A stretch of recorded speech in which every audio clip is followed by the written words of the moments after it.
Bueno, buenos días. ¿Cómo andan? ¿Todo bien? Sé que por lo menos algunos leyeron el libro, estuvieron comentando un poco, y sé que Fausto publicó ayer un link donde para que todos lo puedan acceder fácilmente, así que bien ahí, Fausto. Esto era...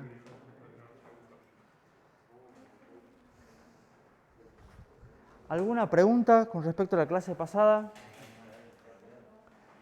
Normalmente siempre arranco yo una clase repasando los conceptos que yo llamo clave de los que vimos la clase pasada. ¿Qué vimos la clase pasada, por ejemplo? Principio de calidad. Sí, no solo eso, ya te digo. Tipos de PC. Vimos primero que había 4 tipos de computadoras, más o menos 4 tipos de computadoras. La idea es que la diferencia entre los distintos tipos es que tienen distintos propósitos, o sea, sirven para distintas cosas.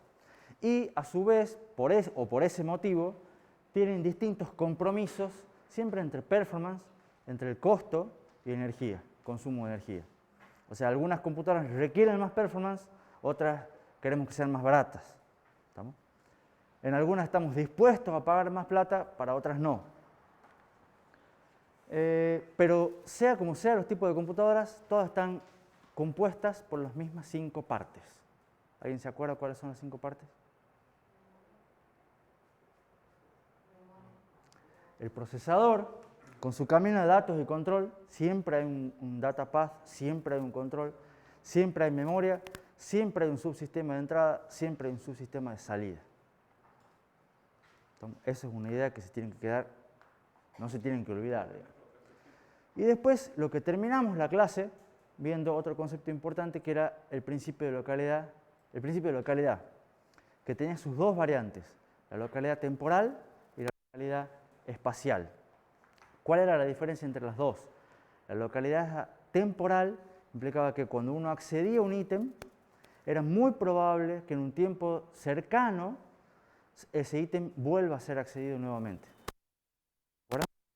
Y la localidad espacial decía que cuando uno accede a un dato, un ítem cualquiera, en un tiempo corto, en un intervalo corto de tiempo, es bastante probable que se accedan a los datos o los ítems cercanos a ese que ya hemos accedido. ¿Se acuerdan hasta ahí? Bueno, eso nos llevaba a que el principio de localidad decía es ideal o está bueno, como no necesito toda la memoria todo el tiempo, necesito en principio poca memoria porque necesito tener pocos datos en un intervalo de tiempo dado, es ideal para poner las memorias rápidas. ¿Estamos? Como por ejemplo, yo les daba el ejemplo de nuestro cerebro, que es una de las memorias más rápidas que hay, uno de los dispositivos más rápidos que hay. Ahora, ¿cuál es el problema de esto? Que normalmente las memorias rápidas, que son las memorias SRAM, son las más caras. Y resulta que las memorias que son baratas son lentas. Y porque son baratas, son grandes. ¿Estamos? Y ahí nos lleva la primera duda o la primera cuestión que les quiero mostrar es, ¿qué es lo que nosotros querríamos en una computadora? Y lo que nosotros querríamos en la computadora es lo que dice ahí, que es brindar al usuario la posibilidad de tener una memoria que sea lo más grande posible, porque sería ideal que todos tengamos 100 GB de RAM, por ejemplo, pero a su vez que sea lo más barata posible, lo cual ya no es fácil, y que a su vez sea lo más rápida posible. Entonces la memoria grande, barata y rápida no existe. ¿Está claro? No existe, al menos todavía. ¿No? Esto eventualmente puede cambiar el día de mañana. Quizá alguno de ustedes descubra algo. Pero la memoria grande, barata y rápida no existe. Entonces, ¿cómo podemos hacer para que cuando juguemos al Elden Ring nos genere la ilusión de que tenemos mucha memoria, de que anda rápido y que a la larga no nos ha salido tan cara? Y el truco, lo que se hace, que es la idea que les quiero transmitir ahora, es a través de una jerarquía de memorias. No hay una memoria, en una computadora, en general, sino que hay varias, y varias organizadas de manera jerárquica. ¿Qué quiere decir de manera jerárquica?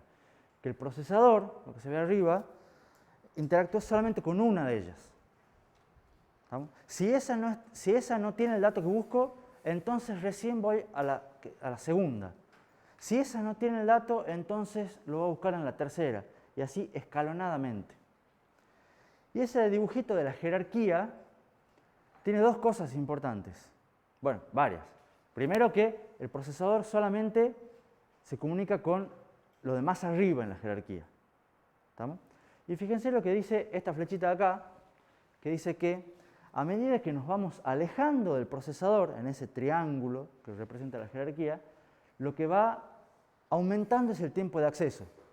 O sea, las memorias de arriba de la jerarquía son las más rápidas. Las memorias de abajo son las más lentas. ¿Se entiende? Y lo que nos dice esto es el tamaño de la memoria en cada nivel. Lo que nos da, digamos, la base de los triángulos. Entonces nos da la pauta que las memorias de arriba son más chicas. Las del medio son un poco más grandes y las de abajo son las más grandes de todas. ¿Estamos? Como esto va aumentando, se supone que el costo va bajando también. Entonces, estas memorias son las grandes, las baratas y las lentas. ¿Qué memorias suelen ser? Los discos rígidos. Y las memorias de arriba son las memorias rápidas, caras y chiquitas. Las memorias estáticas que les contaba recién, que ya vamos a ver qué nombre tienen. ¿No? Capaz que alguno ya lo sepa. Pero entonces la idea es que esta idea de jerarquía, que acá lo vemos como una jerarquía de memorias, es una idea bastante importante que ustedes tienen que tener. ¿Estamos? ¿Por qué? Porque una organización jerárquica me ayuda a brindar, en este caso en la memoria, pero me ayuda a organizar mejor, digamos, lo que yo quiero, lo que yo tengo, lo que yo necesito hacer. En este caso con las memorias, esta organización me permite que cuando el procesador acceda a un dato, lo busque ¿dónde? En la memoria más rápida. Si la memoria más rápida lo tiene, le devuelve el dato rápido al procesador. Entonces el procesador, ¿qué es lo que siente? Ah, la memoria responde rápido. ¿Y cuál sería la idea? Que la mayoría de las veces responda a la memoria rápida. Los que están después, el nivel 2, por ejemplo, ¿cuándo entra a funcionar? Cuando la memoria rápida, la memoria de nivel 1, no tiene el dato, por algún motivo. ¿Por qué? Porque es chica. Entonces no entra todos los datos en la memoria 1. Si no entra, bueno, entonces ahí voy a buscarlo a la memoria 2. ¿Me explico?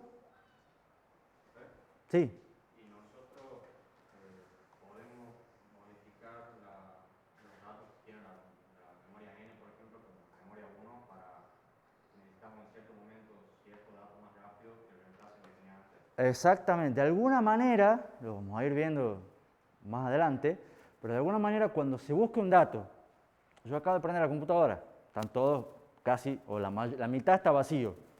¿Por qué? Porque la mitad son volátiles. Suponete, ¿entendés? Entonces busco un dato en el nivel 1, no tiene. ¿Qué hago? Lo busco en el nivel 2, no tiene. Lo busco en el nivel 3, no lo tiene. Llego hasta el disco. Ah, ahí están los datos, porque el disco tiene todos los datos. Entonces de ahí los voy cargando de a poco, digamos, en los distintos niveles, para que la próxima vez, cuando busque un segundo dato, ya esté en el nivel 1. Y aproveche, ¿qué cosa? ¿La localidad? La localidad, exactamente. ¿Se entiende? Entonces, siempre, eventualmente, uno accede a los de acá. Pero la idea es acceder acá la menor cantidad de veces posible. ¿Está clara la idea? Entonces, la mayoría de los accesos, dice, son, o intentan ser, tratamos de que sea, a las memorias más rápidas. Y eso nos lleva a la idea de memoria caché. ¿Escucharon el término? Porque yo se los mencioné la clase pasada o en general lo conoce. Lo conoce. ¿Qué es una memoria caché? En general se le llama caché a una memoria que es rápida, que normalmente se ubica entre el procesador y la memoria principal. Eso es teóricamente hablando, de una memoria intermedia, porque nosotros dijimos, ya les mostré un grafiquito del procesador, se comunica con la memoria principal. ¿Se acuerdan? Siempre. Ahora, la idea es que esa memoria caché está ahí en el medio.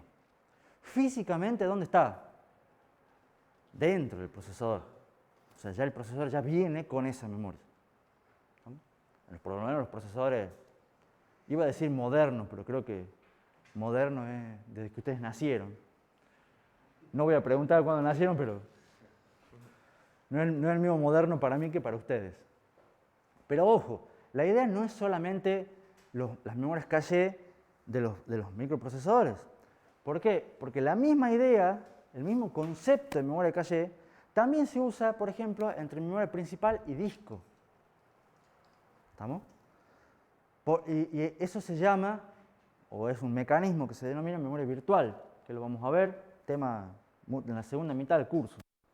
¿Estamos? Pero la idea es la misma, de algún modo, es si la memoria principal es lenta para el procesador, pongamos una memoria más rápida en el medio. Si el disco es lento para la memoria principal, pongamos algo en el medio, que me haga más rápidas las cosas. ¿Se entiende? Y ojo, también hay dispositivos que tienen una memoria caché.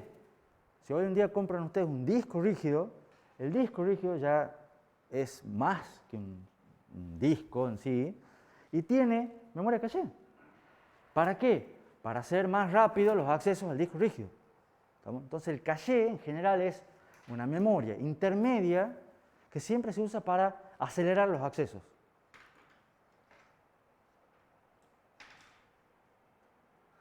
Silencio. La idea, ¿se entiende? Bien.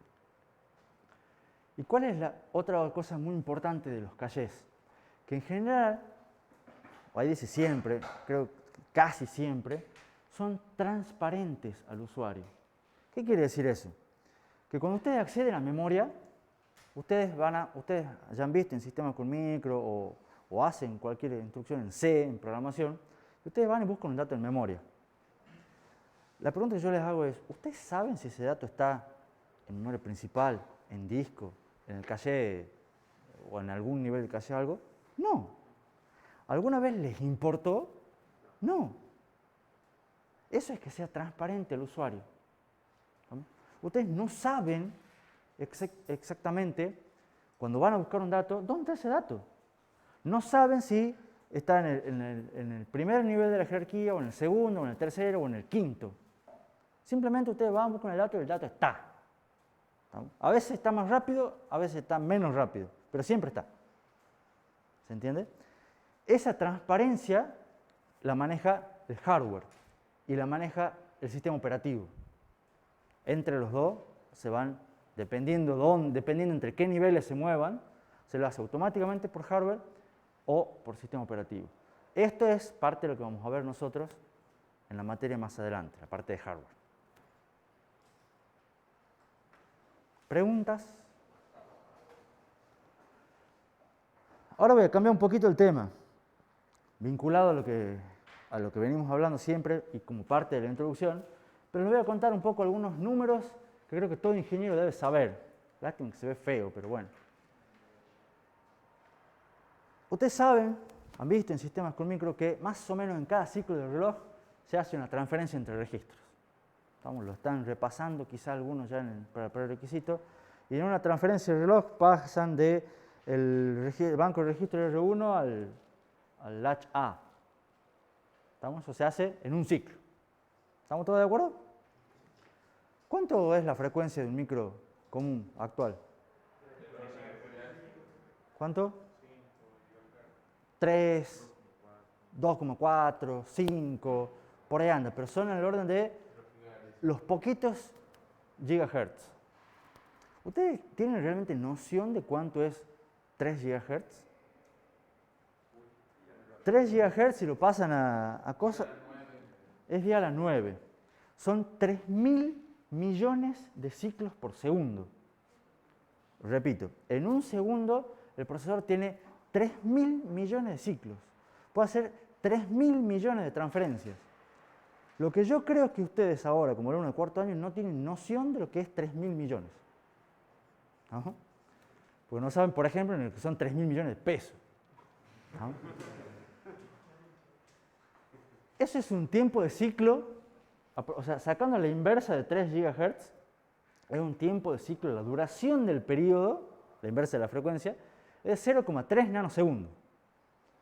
0,3 nanosegundos, ¿les parece poco? Muy poco, dice alguno. 0,3 nanosegundos es lo que tarda la luz en el vacío en recorrer 9 centímetros. O sea, lo más rápido que se conoce en el universo hace esta distancia. ¿Estamos? Es una barbaridad. 3 GHz de frecuencia. Por eso, en parte, no tenemos hoy también procesadores de 300 GHz. Porque ya 3 GHz es un montón. 5 GHz es muchísimo. Tiene muchas implicancias eso y muchas causas, pero les quiero darle... ¿Cómo? Entre eso puede ser, pero igual no hay tanta frecuencia. O sea, no vas a ver algo de 100 GHz o como digo, 3.000 GHz. No hay. Ni con lo enfríes como lo enfríes, digamos. Y para eso, para situarles también en contexto de lo que estamos hablando, de las magnitudes que estamos hablando, les doy, por ejemplo, algunas latencias. ¿Saben lo que es una latencia? Una duración. ¿Cuánto demora en hacerse alguna tarea? Tienen varias tareas, por ejemplo. Un ciclo de reloj dijimos 0,3 nanosegundos. Eso es una frecuencia de 3 GB. Hay imagínense que hay 3 niveles de caché en un procesador moderno. O sea, 3 niveles de memoria de las que les contaba recién de la jerarquía. Los accesos son 0,5, 3 nanosegundos, 28 nanosegundos, 100 nanosegundos para la memoria principal común de hoy en día. ¿No? Un disco SSD demora entre 50, pongamos 100 microsegundos. Sí. ¿La memoria principal sería la del micro? La memoria principal es la RAM, no es la del micro. Es con el que se maneja el micro, pero es la memoria RAM. ¿Sería el nivel 1 por acá? No, ya después vamos a ver. Ahí falta La memoria principal es una que está ahí en el medio. No, pero ahí faltaría la del micro. ¿Cuál es la del micro? La del micro serían los caches eso, L1, L2, L3. O sea, ¿los cachés no son intermedios? ¿A qué te referís vos con la memoria del micro? Que por ejemplo, cuando tenemos el diagrama del micro, Sí, que tenemos la memoria principal. sí, esa es la RAM. Esa es la RAM. El procesador se comunica con la memoria principal. Ahora, en el medio están los caches que están dentro del micro. Pero virtualmente, o sea, teóricamente, vamos a estrenar el pizarrón, vos tenías una cosa así, este es tu CPU,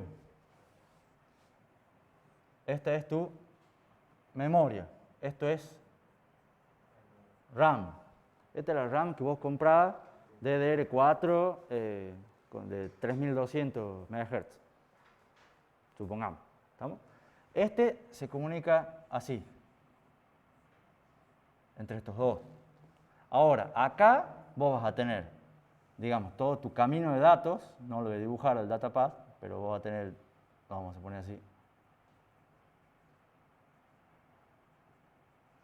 Y acá vos vas a tener un caché L1, un caché L2 y un caché L3. Este va para acá, este va para acá y este va para acá.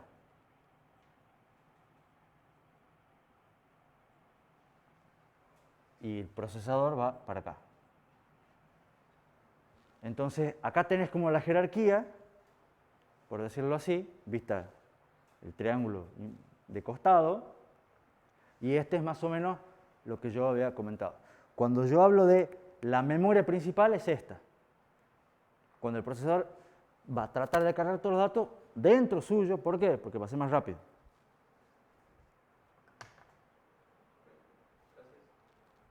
¿Está más claro? Entonces, un acceso a la memoria principal, más o menos 100 nanosegundos, un acceso a un disco SSD, que son rápidos, más o menos 100 microsegundos. Un acceso a un disco rígido común, entre 1 y 10 milisegundos. una consulta, dice una consulta de internet que vaya un paquete de datos que yo hago desde Estados Unidos a Europa y vuelve, 150 milisegundos de latencia. ¿Cuánto tipea una palabra? Más o menos un segundo, siendo medio rápido. ¿Cuánto demora PowerPoint a abrir en mi notebook? 10 segundos. Tiempo razonable. Entonces, lo importante acá es ver las diferencias. Y las diferencias son muy grandes. ¿Lo logran ver a simple vista? Porque capaz que no. Fíjense que el acceso a la memoria principal es como 200 veces más grande que el acceso al caché L1. Y 200 veces es mucho. Por ejemplo, para que ustedes tomen la magnitud, ¿qué pasa si en realidad el ciclo del reloj fuera de un segundo? O sea, fuera procesadores de 1 Hz. Fíjense, el acceso a memoria principal duraría 7 minutos. El acceso a un disco SSD, más o menos 2 días. Que PowerPoint se abre en mi notebook, 1000 años más o menos. 1000 y pico de años. Como para que se den idea de las diferencias. ¿Estamos? Hay órdenes de magnitud entre los distintos accesos. Entonces, ¿qué es lo importante de acá? Sacar 3 conclusiones. Y estas son las que yo le pregunté en el quiz del viernes. La primera, la primera conclusión. Una frecuencia de 3 GHz es un montón. Que un procesador haga 3.000 millones de ciclos por segundo significa que tiene tiempo de hacer muchísimas cosas. ¿Estamos? Es mucho, mucho trabajo. Segundo, la diferencia entre un ciclo del reloj y un acceso a memoria principal es un montón. O sea, en lo que uno va y trae un dato de memoria, el procesador puede hacer un montón de cosas. No tengo idea de qué hacer ese ruido. Entonces, el acceso a memoria son un montón de ciclos de reloj. Muchísimos. ¿Estamos? Para ir a buscar un dato, el procesador puede hacer un montón de cosas en el medio. Tercera conclusión. Cualquier cosa que tenga que ver con computadora, comparada con cualquier cosa que tenga que ver con los seres humanos, es abismalmente más rápido. Siempre en todo factor, en toda interacción humano-computadora, el humano es, pero varios órdenes de magnitud mucho más lento que la computadora. Entonces, desde que ustedes tipean 2 teclas, mientras tipean rápido, el procesador hace millones de transferencias de registro. O miles de millones. Un montón. Y eso tienen que... ¿Cuál es la idea de todo esto? Que vayan haciéndose la idea. ¿Estamos? De que lo que vamos a ver acá, estamos hablando de... Es mucho trabajo. ¿Alguna pregunta? Sí. ¿Esas eran velocidades de los CPU comerciales o no? Esos son en general, sí, de un procesador que vos puedas...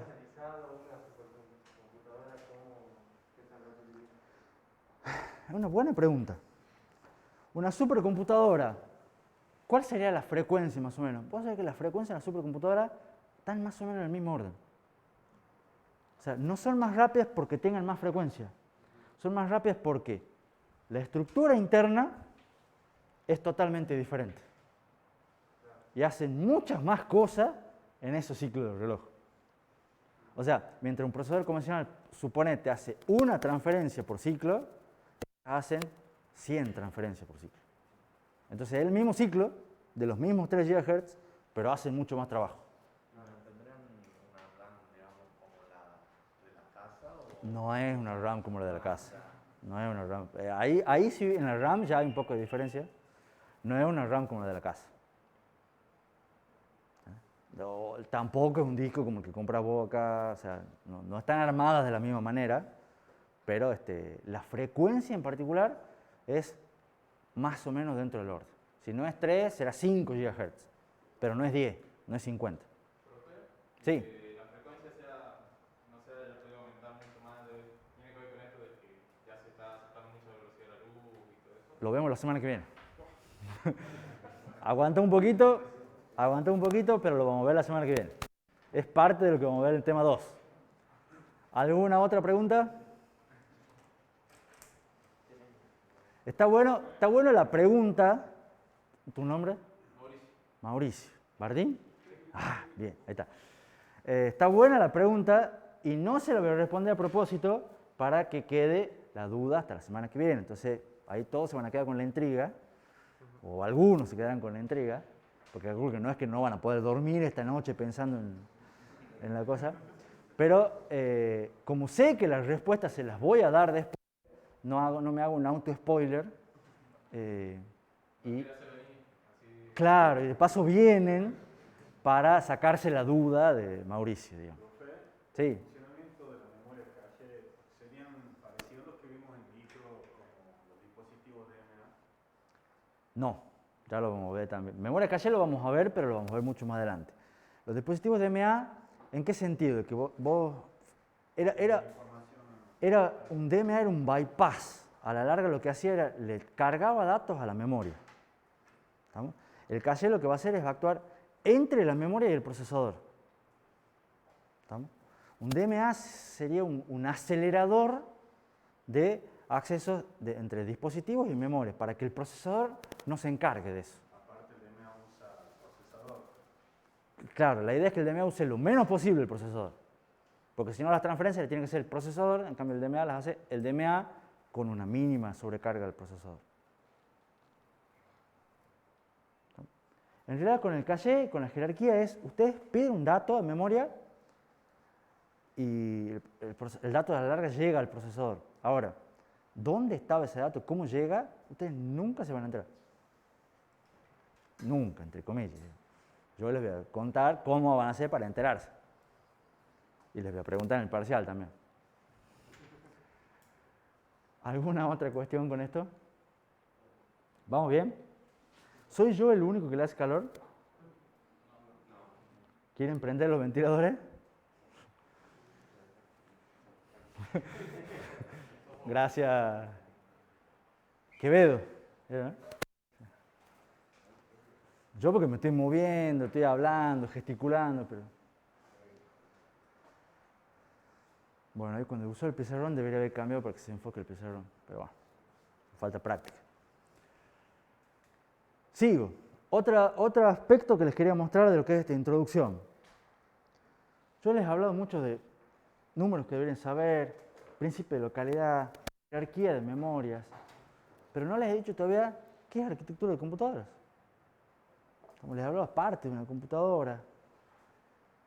Lo que pasa es que no hay una definición de libro, tampoco, o por lo menos hay muchas definiciones, pero no hay ninguna que me guste, por decirlo así, porque en realidad arquitectura de computadoras es medio una cosa más genérica. Algunas veces se llama como estructura de computadoras, organización de computadoras. Sí me gusta verla, me gusta, a mí, y lo venimos haciendo desde hace varios tiempos en la cátedra, darles varios pantallazos de qué es arquitectura de computadora. Cosa de que vean que sirve para ver desde varios niveles diferentes y desde varios puntos de vista diferentes. Un punto de vista que me parece importante es, arquitectura de computadoras trata de, es cómo arreglamos todos los componentes, los distintos componentes de la computadora, para disimular la diferencia de órdenes de magnitud de latencia que les mostré recién. O sea, teniendo dispositivos que andan uno muy rápido, uno un poco menos rápido, uno más lento, el otro muy lento y demás, nosotros, ustedes, digamos, como personas, como seres humanos, puedan jugar tranquilos al Elden Ring. Y la cosa ande fluida. Yo aprieto un botoncito acá, se pasa la diapositiva en la pantalla y todo anda fluido. ¿Estamos? Y anda bien, en teoría. ¿Estamos? Entonces, ¿cómo se hace para acomodar todas esas cosas que son muy diferentes entre sí? Parte del truco está en arquitectura de computadoras. ¿Estamos? Esas diferencias de latencias nos van a llevar a ver muchas técnicas durante el curso. Técnicas como paralelismo a nivel de instrucción, ejecución fuera de orden, ejecución especulativa, múltiples niveles de caché. Todo eso son temas que vamos a ver en el curso que tratan de hacer que ande más rápido y que ande bien. Por otro lado, hay una visión que es por capas, porque las computadoras, como los ogros, tienen capas. Alguno capaz pilla la referencia. No sé si todos, digamos. ¿Por qué son importantes las capas? Ustedes ya están en cuarto año, ya deben haber visto, no sé si un dibujito como ese, pero algún otro dibujito muy parecido, porque a los ingenieros nos encanta hablar de capas. ¿No? Las deben haber visto en el modelo OSI, por ejemplo. Además, ¿por qué nos encanta hablar de capas? Por la palabra clave que está ahí arriba. Las capas nos permiten manejar abstracciones. Las abstracciones nos sirven para manejar sistemas complejos. Sistemas que son muy grandes, muy difíciles de entender. ¿Qué es lo que hacemos? Lo dividimos en capas. Entonces nos agarramos y nos concentramos en una capa solamente. ¿Estamos? Y ahora, ¿cómo se comunican las distintas capas entre sí? A través de interfaces, que son puntos en los cuales una capa habla con la otra. ¿Está claro? La idea. Bueno, en la arquitectura de computadora vamos a ver, en general, no una... Ustedes ya han visto algo de hardware, porque ya han visto electrónica, ya han visto diseño lógico, ya han visto software de aplicación, ya saben programar, o por lo menos dicen que saben programar, o creen que saben programar.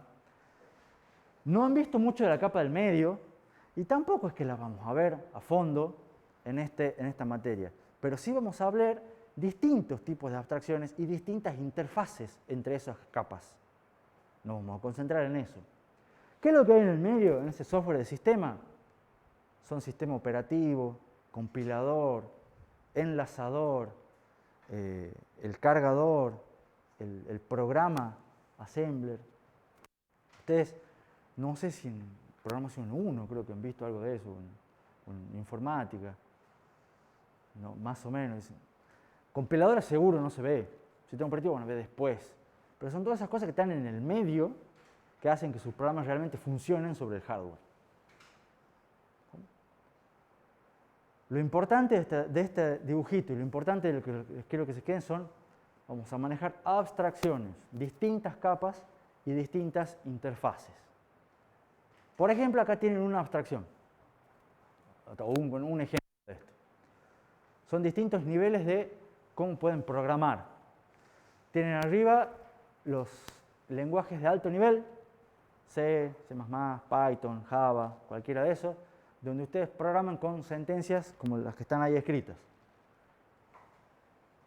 Después tienen abajo lenguaje máquina, que es el que realmente entiende el procesador, que son unos y ceros, señales eléctricas. Algo han visto en sistemas con micro, algo vamos a ver nosotros también de acá. Y en el medio está el lenguaje ensamblador, que también algo han visto en sistemas con micro. ¿Han visto ustedes lo de ARM? X86 son Intel y AMD. Ya les vamos a dar más detalles sobre eso.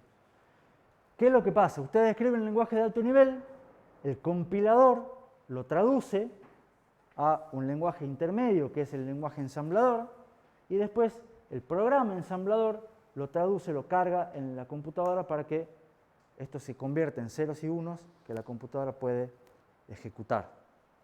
Entonces, dependiendo qué es lo que queramos hacer, a veces nos va a convenir, la mayoría de las veces nos va a convenir estar en el de arriba, muy poquitas veces en el del medio, y ojalá nunca nos toque renegar con el de abajo, digamos. Esos son ejemplos de distintos niveles y distintas abstracciones. Otro punto de vista es muy parecido al de las capas, es este modelo jerárquico. ¿Qué es lo que se ve acá? Primero, son como las mismas capas de recién, donde acá está, empezando de abajo, física. O sea, por qué los electrones se mueven por un cable y todas las cosas que han visto de física 3, o no sé, materias parecidas. Dispositivos, transistores. Acá está material y dispositivos. Acá está electrónica 1. Con eso hacen compuertas, registros, diseño lógico. ¿No? Después está la microarquitectura, algo que han visto un poco en sistemas con micro, vamos a ver nosotros ahora. La arquitectura de set de instrucciones, eso vamos a ver nosotros ahora. Sobre eso se hace el lenguaje de máquina, sobre eso se hace el lenguaje ensamblador, sobre eso está el lenguaje de programación. Con los lenguajes de programación se hacen algoritmos y estructuras de datos. Con los algoritmos y estructuras de datos se hacen programas, aplicaciones. ¿Estamos? Ahora, la idea es que esta primera flecha nos dice que cuando vamos bajando se va haciendo más complejo, más difícil. Porque con la gran salvedad, programar es más fácil, porque está en alto nivel, es más accesible a los humanos. Entender por qué los electrones se mueven por una juntura y pasan, eso ya no es para todo el mundo. ¿Vamos? Tampoco programar es para todo el mundo, pero son cada vez la gente entiende menos. Ustedes, como ingenieros en computación, deberían ver todo el espectro ese. La otra cosa, la otra flechita dice que a partir de abajo para arriba va aumentando la abstracción, aumentando el nivel de abstracción. Cuanto más arriba está, más fácil es para los seres humanos de entender. Cuanto más abajo está, más difícil para los seres humanos. Y lo que nos dice esto es que más o menos para acá es todo hardware, o se llama todo hardware. Más o menos para allá es todo software. Nótese, importante, esta arquitectura de set de instrucciones está en el medio. Y ahí es donde vamos a poner mucho el foco nosotros. Pero no es que vamos a poner el foco en eso. ¿Dónde voy a poner el foco? Yo lo que voy a poner el foco es en esto, en la coordinación de los distintos niveles. Voy a poner el foco en qué pasa si yo hago un cambio acá, cómo me afecta arriba. O al revés, hago un cambio acá, cómo me afecta abajo. ¿Estamos? Es el vínculo entre todas esas capas, entre todos esos niveles, lo que me interesa a mí. Es la visión general. No me interesa una cosa en particular. Vamos a tocar un poquito de todas. Lo que yo quiero que ustedes salgan cuando prueben la materia es, digan, esto si yo modifico acá, voy a tener una ganancia acá, pero si yo no me alcanza, entonces quiero modificar acá para entonces tener acá. ¿Se entiende? ¿Me siguen más o menos un poco? Vamos a ver, cuando tengan un problema, se encuentran, necesito hacer tal cosa.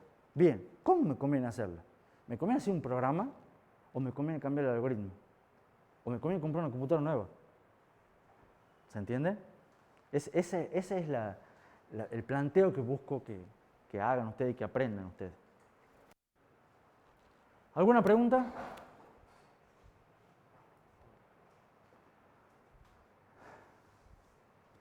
Entonces, arquitectura de computadoras también es una materia, una rama de la computación que está en lo que ese gráfico intenta mostrar, que está sometida a distintas fuerzas. Y esas fuerzas hacen que la arquitectura de computadoras vaya cambiando permanentemente. Tiene un ritmo de evolución bastante más rápido que otras áreas de lo que es computación. No que todas, pero bastante más rápido. ¿Por qué? Porque cuando sale una tecnología nueva, impacta en la arquitectura de computadoras.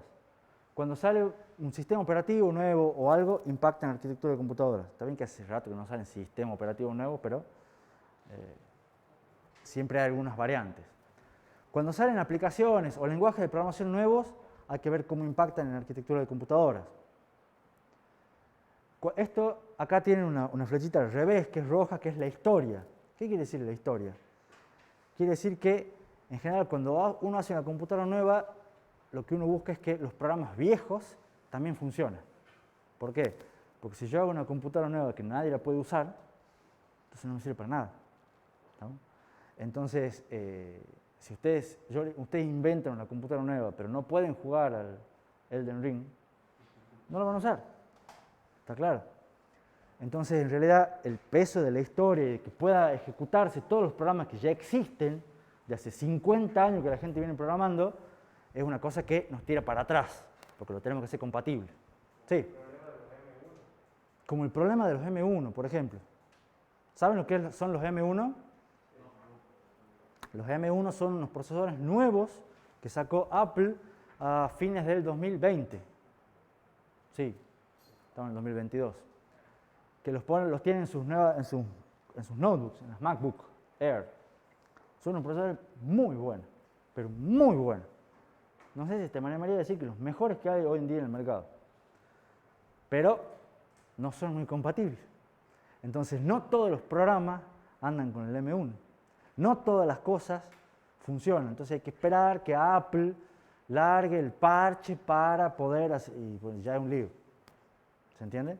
Por supuesto que a Apple no le molesta tanto, lo larga igual y después dice, no puedes jugar el Elden Ring, no jugué, problema es tuyo. ¿Cómo? Con los sistemas pasa lo mismo, entonces primero sacan el procesador, después empiezan a salir los compiladores, después empieza a salir el sistema operativo, después empiezan a salir los lenguajes de programación, todos los parches, y empieza a actualizar, pero demora, ¿estamos? Pero es parte de la idea, es buena la observación. Entonces, y fíjense que esto es una cuestión que es constante. ¿Estamos? Yo por eso nosotros insistimos y molestamos con, tenemos un libro nuevo, edición 2021, porque es del año pasado, pero la realidad es que va cambiando mucho, se van apareciendo cosas nuevas, van surgiendo problemas nuevos y soluciones nuevas y distintas cosas que hacen que esto vaya cambiando. Un ejemplo, yo les conté recién lo de la jerarquía de memorias y les dije que la memoria grande, barata y rápida no existe. Si el día de mañana no existe, no me sirve más la jerarquía de memoria. ¿Se entiende? O capaz que me sirva para otra cosa, pero va a cambiar la manera de cómo se hace arquitectura de computadoras en función del tiempo. Fíjense lo que es hoy en día. Es muy distinto de lo que era hace 10, 15 años. Y eso, ustedes dicen, bueno, 15 años es un montón de tiempo. Me gustaría ver cuántas materias de acá enseñan cosas muy diferentes de lo que son hace 15 años.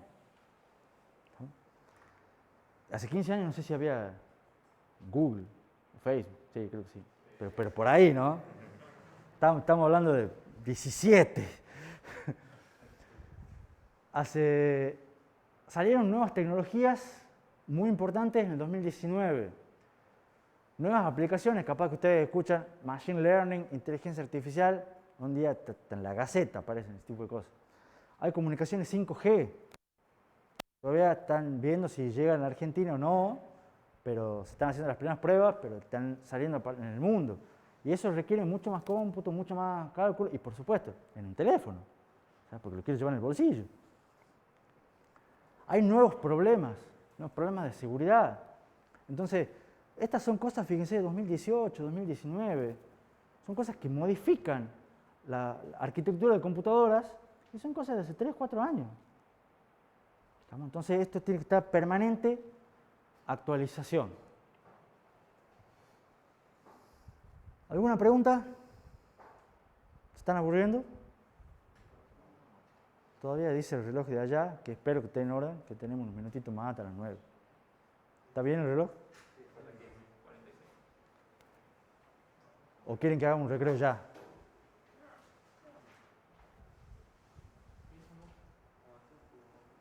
Bueno, yo tenía previsto acá un recreo. Pero no importa. Lo hacemos después. Me la salteo toda esta y vamos para acá. Después la volvemos a poner. La última cosa que les quiero hablar en este tema 1 de introducción a la arquitectura de computadoras es sobre sistema operativo. Y ustedes dicen, la pregunta que pueden hacer es, arquitectura de computadoras, ¿qué tiene que ver con sistema operativo? Tiene mucho que ver, van muy de la mano. Por eso es que yo durante la materia, cada tanto, no en todos los temas, pero cada tanto en muchos temas, les voy a ir diciendo, porque el sistema operativo, porque el sistema operativo, porque el sistema operativo. Porque van muy, muy de la mano. Y en teoría, ya no lo puedo garantizar, pero en sistema operativo, cuando hagan si aprueban esta materia, cuando hagan la materia que viene, el docente de sistema operativo les va a decir, ¿se acuerdan en arquitectura de computadora? Y se acuerdan en arquitectura de computadora porque van muy de la mano. No sé si eso realmente es así, pero me gustaría o espero que sea, digamos.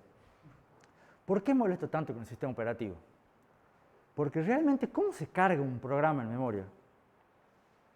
O sea, ¿cómo hace cuando ustedes están programando? ¿Cómo hace para que ese programa que ustedes están tipeando en el teclado realmente se cargue en memoria para que el procesador lo pueda ejecutar? ¿Cómo se accede realmente a un disco? Es una pregunta abierta, ¿no? No espero respuesta. ¿Cómo hago yo realmente para mandar un dato a la pantalla, al monitor, para que se vea así de bonito? O sea, acá el monitor, el televisor a la larga prende píxeles. ¿Cómo sé cuál píxel se tiene que prender, en qué momento? Y si yo hago así, se apagan unos cuantos píxeles y ahí se prenden otros píxeles. ¿Se entiende? ¿Cuáles píxeles tienen que tener qué color en qué instante? ¿Eso ustedes saben? No. ¿Alguna vez lo supieron? No. ¿Alguna vez les importó? No. ¿Vamos? Entonces, realmente, todas esas cosas que las hacemos a cotidiano, yo aprieto un botoncito acá y se pasa ahí, digamos. Esto funciona así, gran parte, gracias a que hay un programa de fondo que se encarga de manejar todo este tipo de cosas. Y ese programa de fondo es el que se conoce como sistema operativo. Se encarga de manejar toda esta cosa. No alcanza solamente con el hardware. ¿Por qué no alcanza solamente con el hardware? ¿Qué quiere decir con eso? Que esto la verdad son píxeles que se prenden y toman un color. Este será un LED o algo así, alguna tecnología parecida. Y yo no tengo idea cómo realmente alimentar esos LED de ahí. Eso lo hará la electrónica interna que tenga el televisor. Y fíjense, lo que yo le paso es directamente una imagen. Y él solito lo pinta. No sé cómo lo pinta, ni me interesa. Entonces, lo que se necesitan son interfaces. Algunas interfaces físicas, como conectores, enchufes, HDMI, Bluetooth. ¿Estamos? Y se necesitan interfaces lógicas, programas, compiladores. ¿Estamos? Y lo importante es que todas sean transparentes al usuario. Porque ustedes cuando programan o cuando usan la computadora no tienen ni idea cómo funciona. Y hay muchas cosas que está bien que no las tengan, otras se las vamos a tratar de aprender. Y no solamente se necesitan esas interfaces, sino que además hay que optimizarlas. Porque todas las interfaces son compartidas. ¿Estamos? Y tienen que andar bien, o sea, su uso tiene que ser óptimo. Entonces tiene que ser eficiente. Y además de ser óptimo y eficiente, tiene que ser seguro. Tiene que ser confiable y tiene que ser fácil de usar. ¿Ajá? De todo eso se encarga nuestro amigo, el sistema operativo. ¿Alguna pregunta? Ustedes ya son, imagino todos, dijeron que tenían 20, son todos chicos del 2000. El sistema operativo era algo dado, algo que viene por defecto. O sea, los celulares tienen Android. Uno ni sabe qué hace Android, pero funciona bien. ¿No? El sistema operativo funciona en parte gracias a una idea, que es la idea de multitarea. ¿Les suena la idea de multitarea? ¿Escucharon hablar? ¿Qué es multitarea? Multitarea consiste en que hay muchos recursos en un sistema de computación. Procesador, memoria, disco, impresora, pantalla, mouse, teclado, etcétera, etcétera, etcétera. Todos los distintos recursos. Vimos recién, les conté que un acceso a disco demora millones de ciclos del procesador, o miles de millones de ciclos del procesador. Si yo estuviera ejecutando un solo programa, y ese programa busca un dato, ese dato no está en la memoria y tiene que acceder al disco, va a pasar millones de ciclos sin hacer nada. ¿Entonces? Y resulta que es muy ineficiente. Entonces, ¿qué es lo que pasa? La idea clave es hacer que, bueno, si vos tenés que acceder al disco, accede al disco, pero mientras vos esperás que el disco te responda, como demorás millones de ciclos, el procesador puede ir haciendo otra cosa. Lo deja a un costadito y va haciendo otra cosa mientras tanto. Y te dice, avísame cuando esté.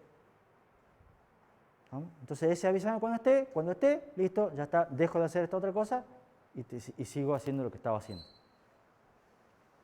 ¿No? Ese es el concepto de multitarea. El multitarea es, ustedes están programando, están estudiando, y les llega el cling cling, una notificación al teléfono. Entonces ustedes, van, atienden esa notificación y siguen después, quizás siguen después haciendo lo que estaban haciendo. Quizás se van a otro lado, hacen otra cosa. Multitarea es estar estudiando para una materia mientras escuchas música. ¿Está? Multitarea es estar haciendo un práctico de arquitectura de computadora mientras de fondo está el partido de fútbol. Que lo escuchan, miran de vez en cuando el relator se pone un poco más emocionado. Eso es multitarea, están acostumbrados, lo hacen todos los días. Hacer algo mientras hago otra cosa. Pero en realidad no es tanto al mismo tiempo. Porque el procesador, recuerda, ¿qué hace un procesador? Ejecuta solamente el ciclo de la instrucción. Fetch, decode, execute. Fetch, decode, execute. Fetch, decode, y no hace nada más. El procesador no sabe qué es lo que está haciendo. Entonces, y ejecuta siempre una instrucción. Hace una instrucción, y después hace la otra, y después hace la otra, y después hace la otra. Entonces, en realidad no es que son al mismo tiempo, no es simultáneo. Lo que se llama eso es que es concurrente el término, porque no es simultáneo. En realidad, el procesador ejecuta instrucciones de este programa y después de este otro. Y las hace primero este y después este otro. ¿Qué es lo que pasa? Que lo hace tan rápido que para nosotros es como si fuera al mismo tiempo. Para otros dispositivos también es como si fuera al mismo tiempo. ¿Estamos? Pero eso es porque lo hace rápido. Lo hace de a uno, pero para nosotros es como si fuera al mismo tiempo. Esa palabra se llama concurrencia. Y es un tema entero del sistema operativo. ¿Cómo realmente hace eso una computadora? ¿Alguna pregunta? Sí. ¿Es similar al pipeline que veíamos micro o nada que ver? No es similar al pipeline. El pipeline es otra técnica, que también lo vamos a ver. Esto es, en vez de tener que esperar por algo, hacer otra cosa en el medio. El pipeline es tratar de hacer varias cosas también de manera simultánea, pero eso sí es más simultáneo. ¿Alguna otra pregunta? ¿Quieren que hagamos ahora el recreo?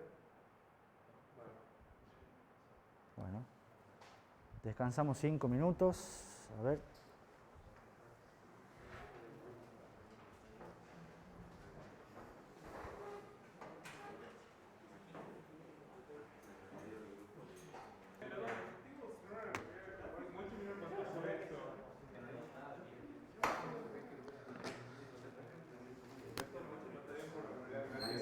Bueno, largamos, nos queda un poquito más.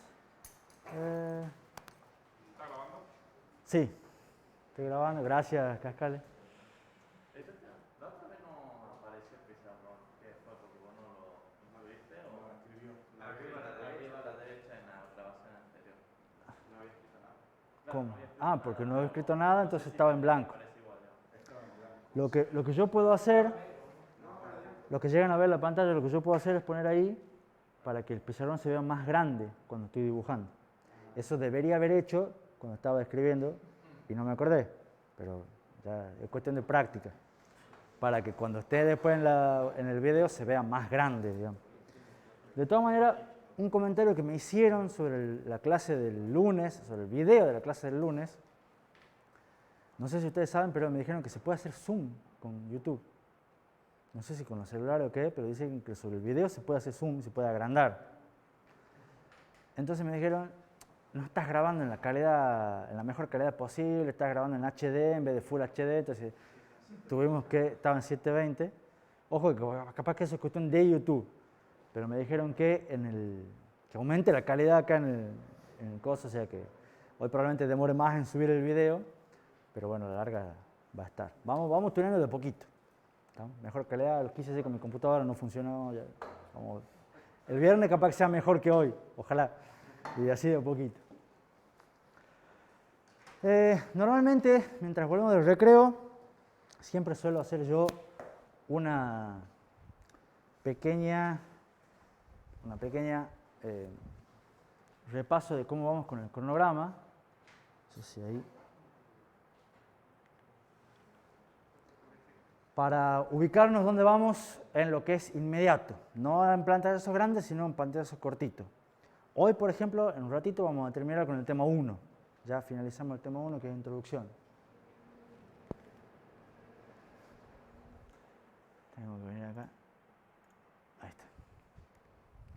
El viernes vamos a empezar con el tema 2. Mañana, jueves, ustedes tienen clase práctica, que normalmente es de 3 a 5, pero porque por solamente la excepción de mañana, creo que ya les puse en Discord, van a tener de 3 y media, 4 menos cuarto, por ahí, a 1 hora más o menos aproximadamente. O sea, va a ser más corta la clase de mañana y movida porque van a tener una reunión con los de Fundamento de Telecomunicaciones. ¿Ya están todos al tanto de esto? Y aprovecho una pregunta. ¿Todos ya vieron los mensajes que escribimos ayer en Discord? ¿Alguien dijo no? ¿Estás en Discord? El año pasado sí, pero no sé si había que pedir un rol o algo. Sí, tenés que ir a gestión de rol y poner alumno de arquitectura. ¿Los demás, alguno tiene algún problema? ¿Alguien no tiene idea de lo que estamos hablando? Por las dudas, siempre puede pasar, ¿no? Hay que cambiar, ¿verdad?, de microarquitectura. Exactamente. Por eso siempre hay, y no es que esté mal, digamos, pero la idea es que tratar de asegurarme de que todos reciban todos los mensajes, digamos. Y después ya deberían saber que la primera evaluación fuerte es la evaluación de prerequisitos, ya está subido el práctico, y la evaluación va a ser el miércoles que viene, porque no va a ser jueves, porque el jueves es feriado, va a ser el miércoles que viene a las 8. No sé si acá o en alguna otra aula, pero estamos acá, van a tener de 8 a 9 la evaluación y de 9 a 10 clase conmigo. El miércoles de la semana que viene. ¿Alguna pregunta con respecto al cronograma? No sé si acá o en alguna aula disponible, porque justo es excepcional, todo, pues ya, digamos, la clase práctica no, perdón. La clase de mañana es en una de las aulas de allá. Creo que es en la DEC 2, 1315. ¿Y esa evaluación? Esta evaluación probablemente sea acá, porque es lo que tenemos reservado para los miércoles, pero ya vamos a ver. Eso. Mañana vamos a ver del TP de requisitos, la práctica. Creo que no. Mañana les van a volver a machacar cosas de práctica con algunos otros detalles más, y no me acuerdo qué otros anuncios quieren hacer, y van a rendir otro laboratorio que no sé si les tenía que decir, y todo ese tipo de cosas. Tranquilo que no pasa nada conmigo. Los viernes también tenemos clases acá, ¿verdad? Los viernes la clase va a ser acá. Los viernes que haya clase, como este viernes, la clase va a ser acá. ¿Alguna otra pregunta? Bueno, cuando se rinda eso el miércoles, seguramente ahí se publica en el transcurso del día el enunciado y la guía del práctico 1. Sí. Para el tema de los prerequisitos no vamos a utilizar para nada la placa, digamos, porque... No hay que utilizar para nada la placa. La placa no hace falta utilizar. Si ustedes quieren hacer para los programas, utilizar el simulador, todas esas cosas, lo pueden hacer, digamos. que eso no teníamos el simulador. ¿No tienen ningún simulador? No, con la placa. ¿Sí o sí con la placa? Bueno. Va a estar complicado. ¿Ya la han devuelto las placas? Confíen que andan, sí. Confíen que andan. Pero es un buen punto, digamos, para que... De todas maneras, ojo. Si hacen un diagrama de flujo bien hecho, capaz no tengan el 100%, pero funciona. La idea es que sepan la estructura de un programa en Assembler y se acuerden un poco las instrucciones en Assembler, del ARM. ¿Estamos? Porque no las van a ver, no las vamos a ver a las instrucciones del ARM en arquitectura, pero sí que sepan qué es un load, un LDR, qué es un branch, qué es un salto por igual, por distinto, cómo se hace un push, cómo se guardan datos en una subrutina.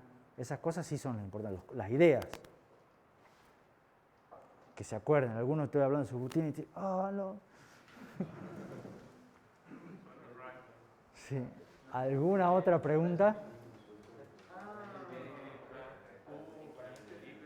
Todo eso.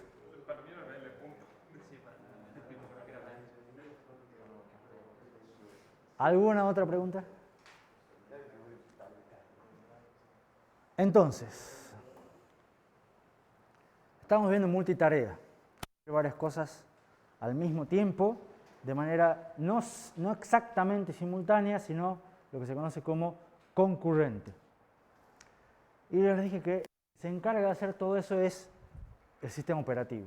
El sistema operativo es el que distribuye los recursos de manera equitativa para que no haya un programa que consuma todo, o no debería haber, ni se quede totalmente la máquina activada esperando que pase algo, que no debería pasar, a veces pasa, y que sea transparente en el sentido de que los usuarios jamás saben realmente bien en el fondo qué es lo que está pasando y el sistema operativo se encarga de manejar todo eso y de manera eficiente. Importante, cada programa él cree que está solo. O sea, ahora en esa computadora están corriendo por lo menos 2 programas. Mínimamente, son los 2 programas abiertos que son el PowerPoint con la presentación y el programa que está grabando la clase. ¿No? En realidad, si ustedes, no sé si manejan Windows, Linux, pero si ustedes abren cuántos programas están ejecutando, van a ver que están ejecutando como 37, 54, ¿no? Porque son un montón de cosas simultáneas. Y la verdad que lo de los otros 50 ni se los muestra el sistema operativo. ¿Estamos? Pero cada uno, PowerPoint, desde la vista de PowerPoint, él cree que está solo. Cree que tiene todo el procesador, toda la memoria, nadie me molesta, yo soy feliz. El programa que está grabando, lo mismo. Cada uno cree que está solito y tiene toda la computadora para él solo. Y es el sistema operativo el que se encarga de hacerles creer a los programas y de darnos la facilidad de uso a los usuarios de que está todo funcionando bien y todo de manera simultánea. Importante esto, cada programa cree que está solo y por ende nadie lo puede afectar o nadie lo debería afectar, nadie debería modificar sus datos o cambiar algo de lo que él esté usando, ¿no? Lo que al revés, ¿viste? Del otro punto de vista es ningún programa debería afectar a ningún otro programa, ¿no? ¿Cómo se llaman los programas que afectan a otros programas? Virus. O se los conoce vulgarmente como virus. ¿No? ¿Cómo hacemos para que ningún programa afecte a otro? Hay muchos mecanismos de protección. ¿Y quién se encarga de manejar esos mecanismos de protección? El sistema operativo. ¿No? Hay muchos mecanismos de protección. Entonces, con esto de multitarea, con esto de las protecciones y todo demás, un programa puede que demore un poco más. Porque el sistema operativo se mete en el medio, le quita tiempo, le roba tiempo para darle a otro. Entonces, un programa puede que demore más en terminar su ejecución. Pero, globalmente, en promedio, muchos programas demoran menos. ¿Se entiende? Porque se va, digamos, partiendo de algún modo el espacio, el tiempo, y se le da un pedacito a cada uno. Entonces, de esa manera, un programa que quizás demoraba, supongamos, 10 segundos, capaz que demore 10 segundos y medio. ¿Estamos?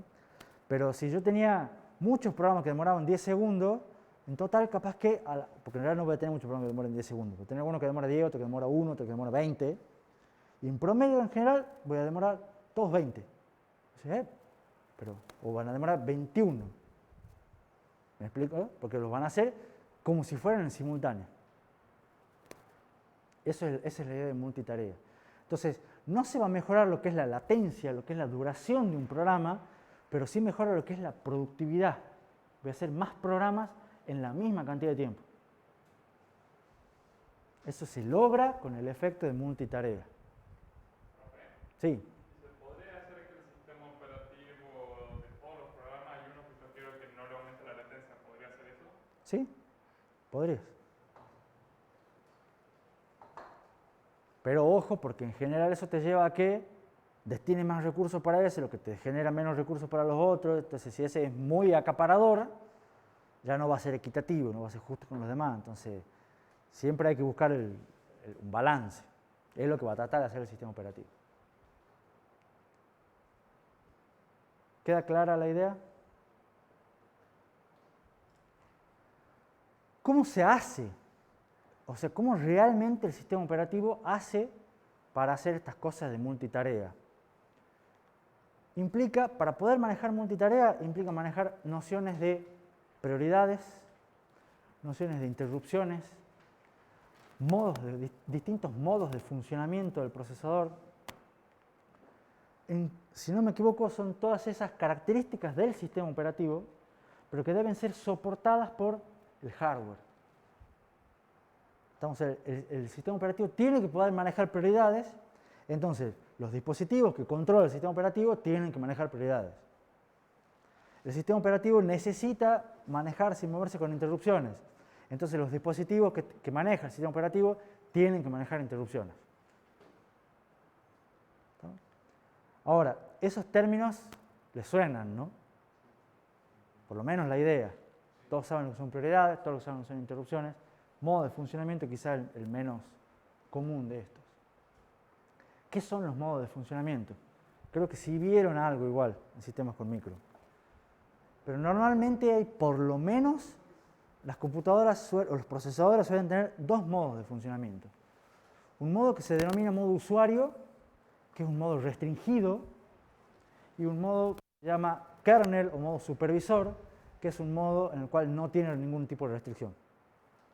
¿Alguno maneja Linux por acá? Algunos, más o menos.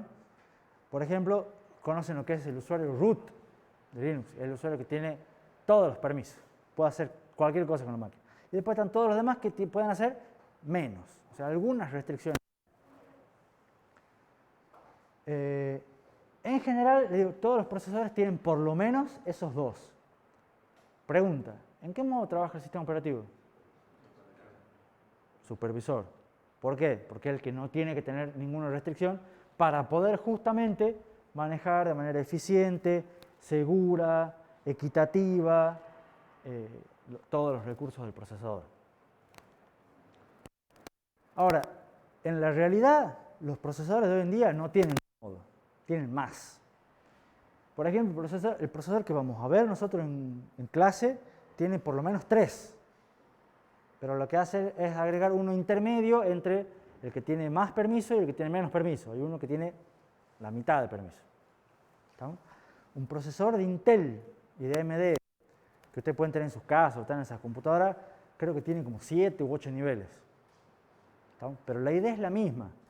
Hay un nivel que es más seguro, que es el nivel supervisor, el nivel que no tiene ningún tipo de restricciones, y un nivel más seguro de todos, que es el nivel programa de usuario, ¿estamos? Que es el nivel que tiene más restricciones de todos. En el medio hay 1, 2, 3, 4, no importa, cosas diferentes. Siempre el sistema operativo va a estar en el nivel que menos restricciones tenga. Ahora, a su vez, todo procesador, todo microprocesador de hoy en día, tiene en algún lado algún registro especial que indica su estado, que indica, entre otras cosas, qué modo de funcionamiento está ejecutando en ese momento. Ustedes han visto en el ARM, tenía un montón de registros de estado, ¿se acuerdan? Algunos de ellos, por ejemplo, que servían para habilitar interrupciones globales y un montón de ese tipo de cosas. Bueno, uno de esos registros de estado va a indicar el modo en el que se está ejecutando. Entonces ustedes siempre va a haber un registro que va a decir estamos en modo usuario o en modo supervisor o en algunos otros modos. A su vez también todo procesador tiene ciertas instrucciones que se las denomina privilegiadas. ¿Qué son instrucciones privilegiadas? Son instrucciones que solamente se pueden ejecutar en el modo sin restricciones. O sea, ustedes tenían, por ejemplo, la instrucción LDR, la instrucción, ayúdenme, BX, había uno, puede ser, un add. ¿Estamos? Esas son instrucciones que no son privilegiadas. ¿Estamos? O sea, son instrucciones que las pueden ejecutar, ustedes las ejecutaban en sus programas de usuarios comunes. Pero a su vez el procesador tiene otras instrucciones que capaz que no le hemos contado. ¿Estamos? Porque ustedes accedían a nivel usuario en sistemas con micro. Pero el procesador puede tener otras instrucciones que son privilegiadas. Que si ustedes hacen un sistema operativo para el procesador ARM, van a tener que utilizar esas instrucciones. ¿Estamos? ¿Se entiende la idea general? ¿Alguna pregunta con esto, con respecto a esto?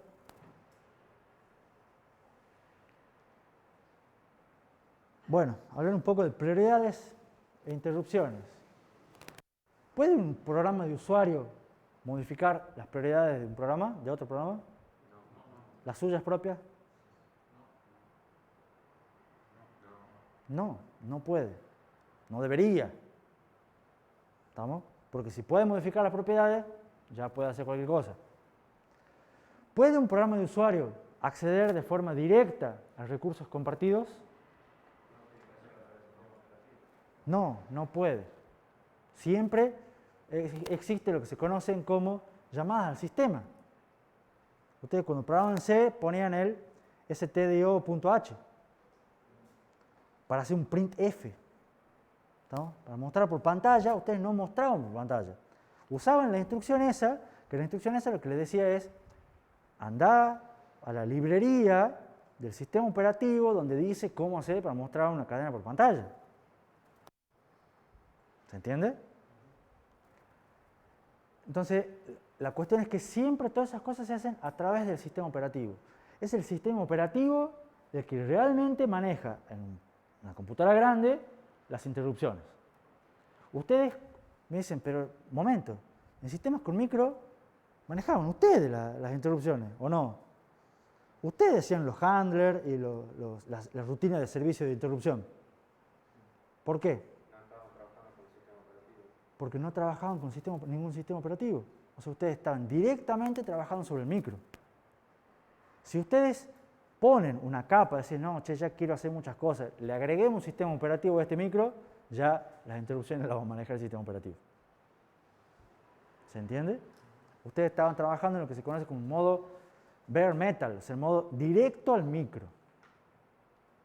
Ustedes estaban trabajando en modo kernel, por decirlo así.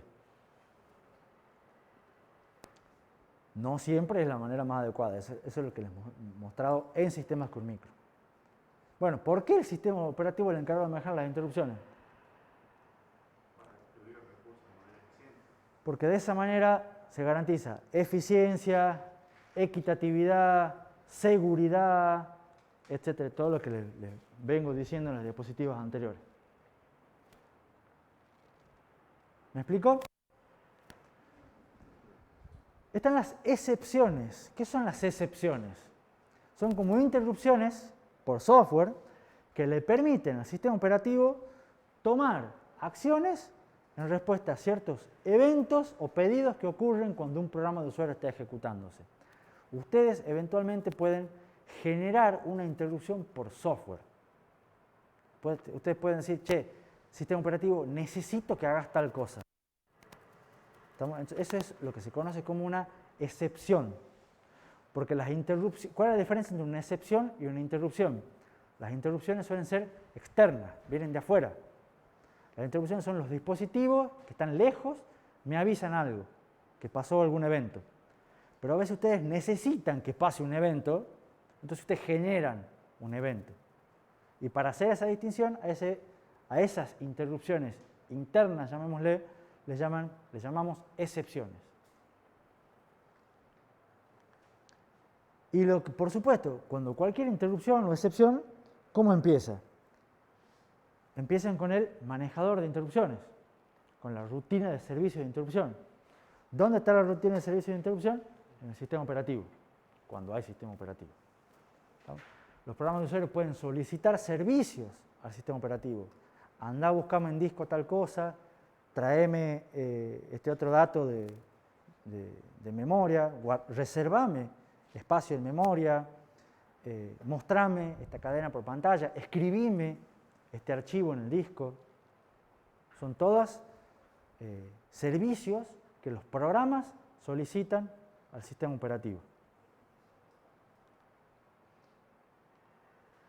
¿Alguna pregunta?